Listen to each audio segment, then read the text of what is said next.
Meus amigos, mais um Lupa na Corrupção. Lupa, você sabe, olho na corrupção.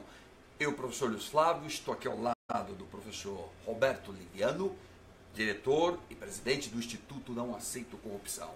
Vamos dar uma repassada nos temas do momento. Por exemplo, há um conflito iminente entre Senado e Supremo Tribunal Federal sobre o afastamento de Aécio Neves. Como sabemos, o Supremo determinou o afastamento e o Senado não está aceitando isso.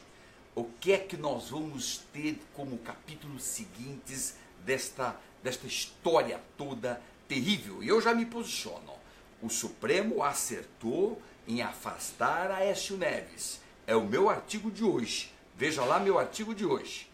Pode até botar um link aqui do meu artigo de hoje para você ler. O Supremo acertou.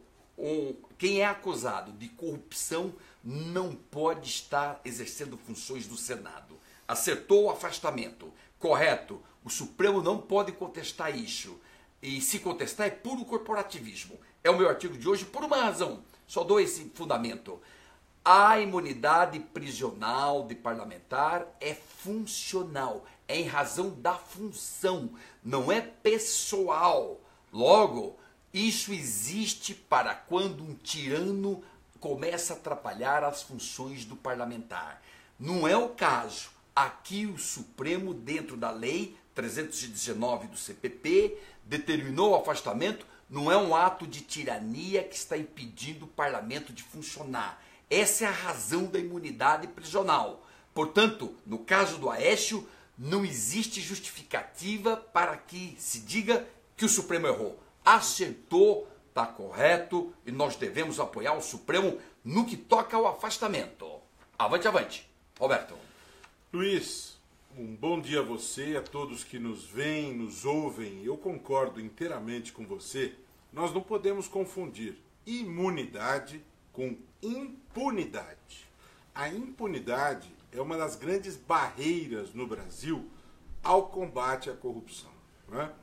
Ao lado disso, nós temos o problema do foro privilegiado. E nós já no Lupa falamos mais de uma vez, nós somos favoráveis ao fim do foro privilegiado.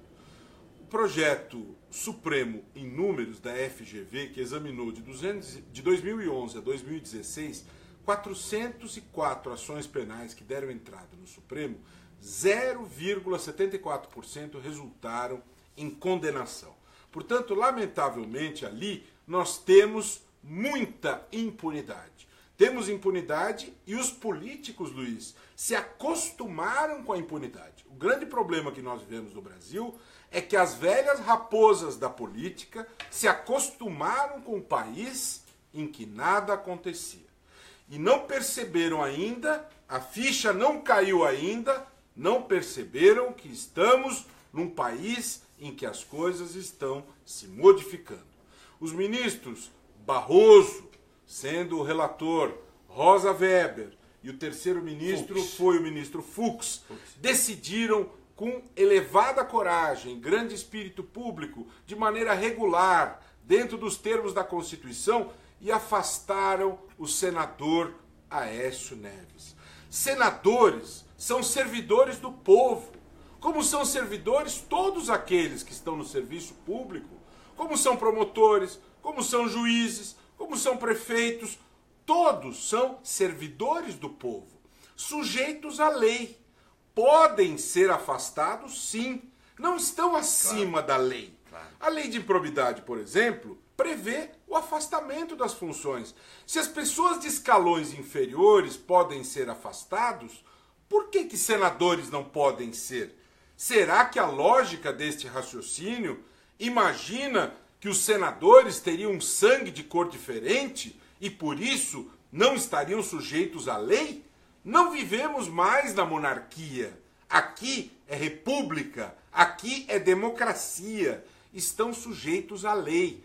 Por maioria, a turma deliberou. Esta decisão tem que ser respeitada. E me parece absurdo que ministros, um deles vencido e o outro sequer participando do julgamento, assulem o Senado publicamente, a desrespeitar uma decisão do Supremo. Isso é anarquia, né, Nem Paulo? sei o nome que se pode dar, Anarquia. Luiz, a esse tipo de atitude. Isto não é atitude de um magistrado. Um magistrado vencido num julgamento instiga um outro poder da República a derrubar a decisão da maioria. É desrespeito à colegialidade, é desrespeito a regras éticas, é desrespeito ao povo brasileiro, desrespeito à sua condição de ministro do Supremo Tribunal Federal. Isto em relação ao vencido, em relação ao outro que sequer participou do julgamento, nem sei que nome se deve dar a essa atitude do ministro Gilmar, que foi aquele que em 2000 elaborou a lei da mordaça. Mordaça para os outros, né? Não aplica para si mesmo. Se manifesta sobre casos cujo mérito ele vai deliberar. Senadores podem ser afastados, faz parte do jogo. O princípio da separação de poderes é uma pedra angular desse sistema. Freios e contrapesos. O Supremo pode colocar limites a atos abusivos. As gravações são graves. Os ministros decidiram dentro da lei. Espera-se que o Senado respeite esta decisão. Sob pena de podermos ter, Luiz, por parte da ministra Carmen Lúcia, a decisão de requisitar força, requisitar o exército para fazer cumprir a lei, ou talvez até a hipótese da intervenção, a Constituição não prevê, porque fala-se em intervenção a nível estadual, a nível municipal. Será que nós vamos ter que ter esse tipo de coisa? A que ponto estamos chegando? Muita gente aqui conosco. Aqui, olha, Paulo, Luiz Smith, Isabel, Ronaldo, Dauro, Marcelo, Luísa, Eudes. Eudes fala, é porque eles estão com o rabo preso, professor. Claro, 30 parlamentares, 30 senadores estão sendo processados ou investigados nesse instante no Supremo Tribunal Federal. Mauro, Claudete, Célia, Zildete, Eudes, Wilson, Clemerson, todo mundo aqui com a gente, muita gente já chegou. E exatamente esse é o tema.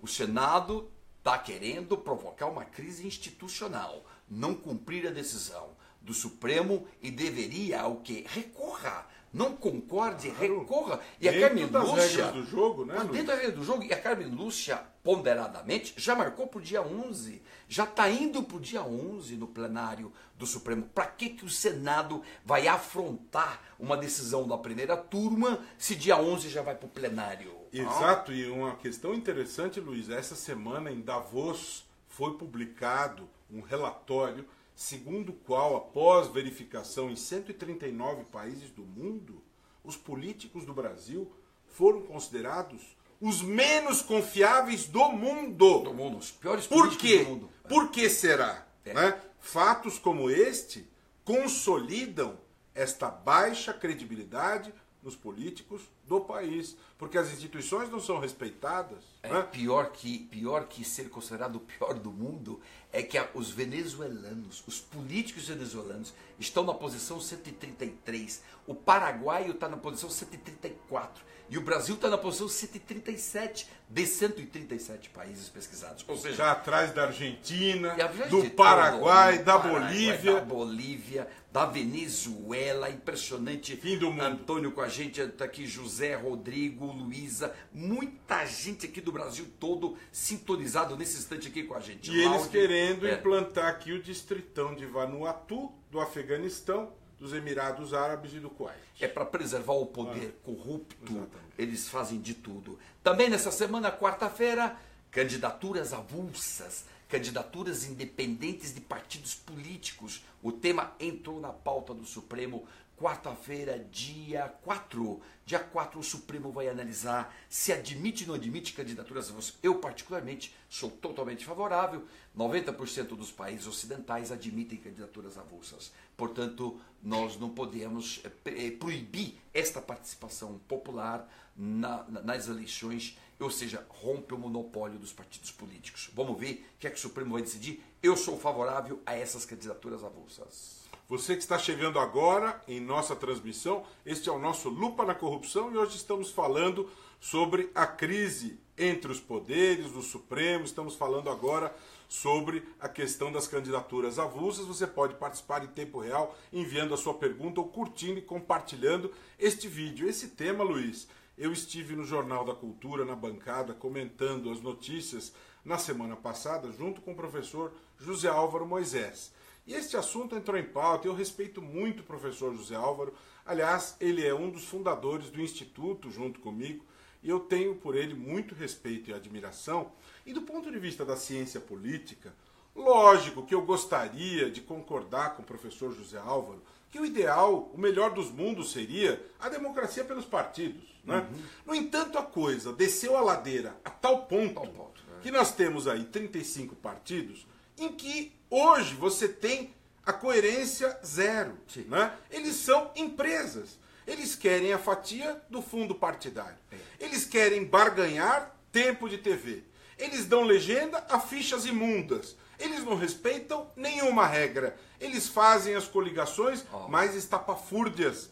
Eles criam o Partido da Mulher Brasileira e até outro dia havia um parlamentar homem, o Partido Ecológico Nacional, presidido por um indivíduo acusado de crime ecológico. E por aí vai. Né? Nesse estado de coisas, diante desse tal quadro de deterioração dos partidos, em que obviamente nós não temos 35 ideologias partidárias, é legítimo, é natural, é plausível, é razoável que a população tenha direito a votar num representante que tenha uma candidatura independente.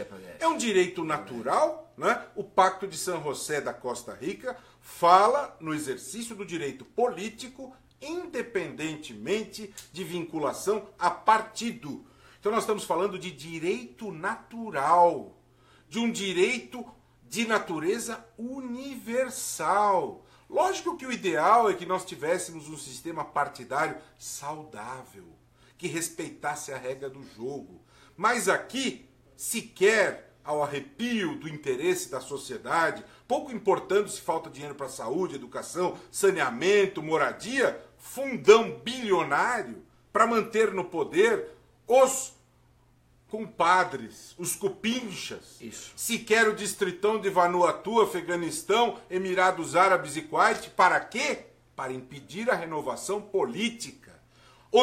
Até outro dia se falava em emenda Lula para impedir prisões de políticos até 8 meses da eleição. Queriam fazer votação secreta. Queriam fazer anistia ao Caixa 2 sem identificação. Quer dizer, a coisa desce a ladeira de tal ponto que isso não é irrazoável, é plausível. Portanto, essa discussão que o Supremo travará, ela tem razoabilidade. Termos representantes que são eleitos sem vinculação a partidos não é uma aberração, não é rasgar a ordem constitucional. É necessário tirar os partidos da zona de conforto, da zona de desrespeito à lei em que eles se encontram, para que nós tenhamos um processo de recomposição do cumprimento e do respeito à lei. Isso vai no sentido do nosso voto faxina em 2018. Todos esses que estão apoiando essas indecências, estas coisas excrescentes, nós temos que faxinar. Quem apoia um fundão para se reeleger tem que ser faxinado. Aécio Neves, que está afastado, tem que ser faxinado. Nós temos que faxinar esse povo em 2018 e apostar em novas lideranças. Essa é a nossa bandeira dentro do nosso movimento. O Mércio está com a gente, André, Eliane, Santos, Tiago, Flávio, Ademir, Jorge, todo mundo aqui com a gente, parabenizando. E o que é que nós temos aqui? A reforma política. A reforma política está no seguinte pé, é a última semana. Depois dessa não aprova mais nada, não pode mais. O último dia possível é 6 de outubro, o último dia possível. A Câmara dos Deputados aprovaram 2 coisas, cláusula de barreira e também aprovou a questão das coligações dos partidos. Aliás, jogou isto para 2020. E o Senado, por sua vez, aprovou um fundão em dinheiro, quase 2 bilhões, e, evidentemente, isso é uma barbaridade. Sou me contra permite, o fundão. sobre isso da reforma, Luiz, você vê, esses temas caminham, essa questão do fundão, do distritão, você não vê nenhuma proposição avançando no sentido de limitar o número de mandatos. Né? Você vê, há deputados ali na Câmara, 10, 11, 12 mandatos seguidos. Henrique Alves, por exemplo, preso por corrupção do ministério de Michel Temer, 11 mandatos seguidos na Câmara dos Deputados. Por que os deputados não propõem, dentro da lógica da república, da alternância no poder, a limitação do número de mandatos? Claro. Porque eles querem se enraizar e se manter no poder, negando, na verdade, o próprio caráter republicano desse exercício do poder, o que é lamentável. Nós precisamos, nossos caros internautas que nos acompanham, de uma reforma política de verdade. Mas essa só poderá ser feita depois que, em 2018, tivermos eleições de um Congresso legitimado pela escolha do povo e que enfrente este assunto de verdade. Porque aí o que estamos fazendo é uma mini reforma, porque não há legitimidade. Ali está se legislando apenas para o interesse dos próprios integrantes do Congresso. Isso exatamente, e essa reforma política acabou ficando uma barbaridade, porque no fundo eles só queriam mesmo dinheiro para garantir a reeleição deles. Com a reeleição garante o foro privilegiado e, portanto, continua no Supremo, que é muito lento e que assegura a impunidade por causa da lentidão. E, de outro lado, eles estão massacrando os pequenos partidos, mas aí é a história da cláusula de barreira. Mas, se bem que esses pequenos partidos nós temos mesmo que dar uma faxinada. Muitas perguntas e comentários chegando aqui em nossa transmissão. Lembrando que todo o conteúdo gravado aqui também estará disponível no nosso canal do podcast. Lá no meu podcast você pode estar me acompanhando. Participe, curta essa transmissão, compartilhe com seus amigos e vamos que vamos. Semaninha então, avante, né, Roberto? Semana interessante. Quero fazer um convite aos nossos internautas aqui. O Ministério Público acaba de lançar agora, neste final de semana, no 22º Congresso Nacional do Ministério Público, a campanha de comunicação Ministério Público está aqui. Ministério Público está aqui.com.br. Essa campanha pretende aproximar o Ministério Público da sociedade. Para que a sociedade acompanhe os trabalhos que o Ministério Público realiza, porque muitas coisas que acontecem no dia a dia da sociedade são trabalhos do Ministério Público e a sociedade não sabe. Como são papéis nossos, o desempenho dessas funções, é importante que a sociedade saiba, até para procurar o representante do Ministério Público, porque é uma questão de poder saber quem é que defende determinados direitos. Portanto, convido todos vocês, Ministério Público está aqui.com.br. É papel do Ministério Público a defesa jurídica da sociedade, o combate à corrupção, a defesa do meio ambiente, do patrimônio público, habitação, urbanismo, infância e juventude, idosos, pessoas com deficiência. Dê uma entrada no site, acompanhe e conheça este trabalho importante que está sendo realizado em defesa do seu direito como cidadão. Avante, avante, gente. Então, estamos de olho, lupa na corrupção, de olho nesta semana. A cada momento vai acontecendo as coisas, nós vamos comentando e eu conto aqui sempre com você, participando da nossa rede. Avante, avante, vamos que vamos e lupa na corrupção. Grande abraço. Ok, comente, nós vamos comentar os seus comentários, pode formular perguntas, estamos com você, vamos aqui juntos. Ok, participe, curte essa transmissão, compartilhe com os seus amigos e você vai ficar sempre por dentro, informado. Nós estamos aqui antenados para te informar. Olho vivo, segunda que vem estamos aqui de novo. Grande abraço. Avante, avante.